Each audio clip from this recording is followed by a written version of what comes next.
আসসালামু আলাইকুম বন্ধুরা। এই গল্পটা পাঠিয়েছে আয়েশা মনি। এই গল্পটা অনেক অনেক ভৌতিক গল্প। এই গল্পটা গাও শিউরে ওঠার মতো একটা গল্প। তাই মনোযোগ সহকারে পুরো গল্পটি শুনুন। নিশিরাতের ছায়া, লাল ডায়েরির অভিশাপ। অনিশ বরাবরই একটু একা থাকতে পছন্দ করে। পেশায় ফ্রিল্যান্সার সফটওয়্যার ডেভেলপার হওয়ার কাজের সময়টাও একটু অদ্ভুত। যখন সারা শহর ঘুমিয়ে পড়ে, অনিশের কিবোর্ডের আওয়াজ তখন বাড়ে। সম্প্রতিও কলকাতার এক পুরনো পাড়ায় একটা পুরনো আমলেট ফ্ল্যাট ভাড়া নিয়েছে। লম্বা চওড়া দেয়াল, খড়খড়ি দেওয়া দেওয়া জানালা, আর সারাদিন কেমন একটা ভ্যাপসা গন্ধ। বাড়ির মালিক অবিনাশ বাবু স্পষ্ট বলে দিয়েছেন, দোতলার শেষ দিকের ঘরটা যেন খোলা না হয়। অনিশ হেসেছিল। ভূত পেতে তার বিশ্বাস নেই, কিন্তু থাকার এক সপ্তাহের মাথায় অনিশের ধারণা বদলাতে শুরু করলো।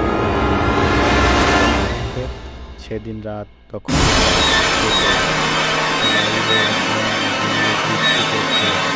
অনেক ডাইনিং টেবিলে বসে খাচ্ছিল।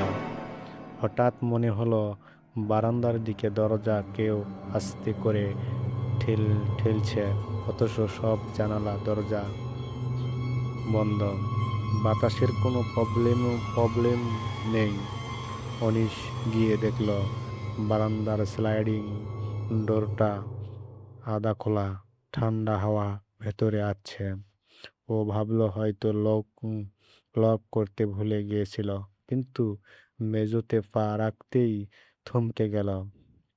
ভিজে ভিজে পায়ের ছাপ বারান্দা থেকে শুরু হয়ে ছাপগুলো ড্রয়িং রুমের মাঝখান পর্যন্ত গিয়ে হঠাৎ মিলিয়ে গিয়েছে।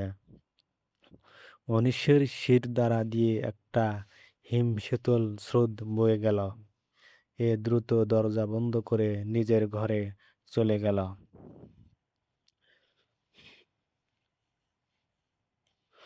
সেই লাল ডায়েরি। 3 দিনের পর কৌতূহল দমন করতে না পেরে অনিশ সেই নিষিদ্ধ ঘরের তালা ভাঙল। ঘরটা ধুলোয় ভর্তি, আসবাবপত্র সাদা কাপড়ে ঢাকা। ঘরের কোণে একটা পুরনো কাঠের টেবিলের ওপর পড়েছিল একটি লাল রঙের ডায়েরি। ডায়েরিটা হাতে নিতেই ওর মনে হলো ঘরটা যেন হঠাৎ আরো ঠান্ডা হয়ে গেল। ডায়েরিটা খুলে অনিল অবাক হয়ে দেখল প্রতিটি পাতায় একটা মানুষের ছবি আঁকা। একটা মেয়ে, তার চোখ দুটো খুব করুণ, কিন্তু নিচের দিকে পাতাগুলোয় ছবিগুলো বদলে যাচ্ছে। মেয়েটার মুখ ধীরে ধীরে বিকৃতি হচ্ছে, চোখের জায়গায় শুধু দুটো কালো গর্ত। শেষ পাতায় লেখা ছিল মাত্র একটি বাক্য, সে একা থাকতে চায় না। মধ্যরাতের অতিথি। সেদিন রাতে অনিশের ঘুম আসছিল না। ল্যাপটপ বন্ধ করেও কেবল শুয়েছে। এমন সময় পাশের ঘরে, সেই নিষিদ্ধ ঘরে, একটা শব্দ হলো, যেন কেউ খুব ভারী কিছু মেঝেতে টেনে নিয়ে যাচ্ছে। খস খস খস।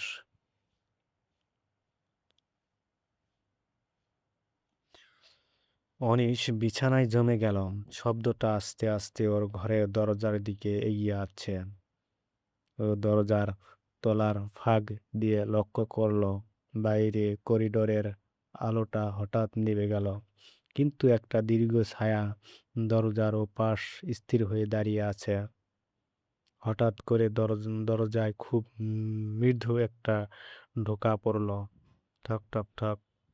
অনিশ অস্ফুটে ডাকলো, কে কে ওখানে? ওপাশ থেকে কোনো উত্তর এলো না, কিন্তু দরজার তলা দিয়ে একটা পুরনো কাগজের টুকরো ভেতরে ঠেলে দেওয়া হলো। অনিশ ভয়ে ভয়ে কাগজের কুড়িয়ে নিল। তাতে কাঁপাকাপি হাতে লেখা, আমার ডায়েরিটা ফেরত দাও। আতঙ্কের চূড়ান্ত পর্যায়ে। অনিশ আর এক মুহূর্ত দেরি না করে ব্যাগ গোছাতে শুরু করলো। এই বাড়িতে ওকে এখনই বেরোতে হবে। কিন্তু আলমারি খুলতেই আতঙ্কে চিৎকার করে উঠল। আলমারির ভেতরে কাপড় কাপড় চোপড়ের মাঝে সেই লাল ডায়েরি রাখা, অথচ ওটা পাশের ঘরে রেখে এসেছিলাম। ও ডায়েরিটা তুলে নিয়ে জানলা দিয়ে বাইরে ছুঁড়ে দিতে চাইল, কিন্তু জানলার কাছে যেতেই ও দেখল কাচের ওপর বাইরের দিকে অন্ধকারের কেউ একজন দাঁড়িয়ে আছে। একটা মেয়ে, তার পরনে সাদা শাড়ি, কিন্তু শাড়িটা কাদায় আর রক্তে মাখা। মেয়েটার মুখটা ঠিক ডায়েরির শেষ পাতার মতো ভয়ঙ্কর বিকৃতি।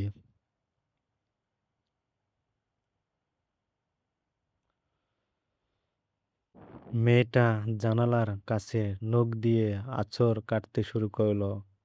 সেই কর্কশ আওয়াজে ওম অনিশের কানের পর্দা ফেটে যাওয়ার উপক্রম। ও চিৎকার করে ড্রয়িং রুমের দিকে দৌড়ে গেল, কিন্তু সদর দরজা খুলতে গিয়ে দেখলাম দরজা ভেতরে থেকে লক করা নেই, নয়, যেন কেউ বাইরে থেকে অদৃশ্য কোনো শক্তিকে আটকে রেখেছে। শেষ পরিণতি। পরদিন সকালে অবিনাশ বাবু যখন ফ্ল্যাটে এলেন, তিনি দেখলেন সদর দরজা হাট করে খোলা। ভেতরে কোনো আসবাবপত্র আগাছালো নেই, শুধু ড্রয়িং রুমের মাঝখানে অনিশের ল্যাপটপ পড়ে আছে। অনিশকে আর কোথাও পাওয়া যায়নি। পুলিশ তদন্ত করে কিছুই উদ্ধার করতে পারেনি। শুধু একটা অদ্ভুত ব্যাপার লক্ষ্য করা গিয়েছিল, সেই লাল ডায়েরির শেষ পাতার নিচে নতুন একটা ছবি যোগ হয়েছে। একটি ছেলের ছবি, তার চোখে মুখে অসীম আতঙ্ক। ছেলেটার চেহারা হুবহু অনিশের মতো, আর ছবির নিচে নতুন একটি লাইন যোগ হয়েছে, এখন আমরা দুজন। গল্পটা শেষ করছি। সবাই ভালো থাকবেন, সুস্থ থাকবেন, আমার চ্যানেলটা সাবস্ক্রাইব করবেন। ধন্যবাদ।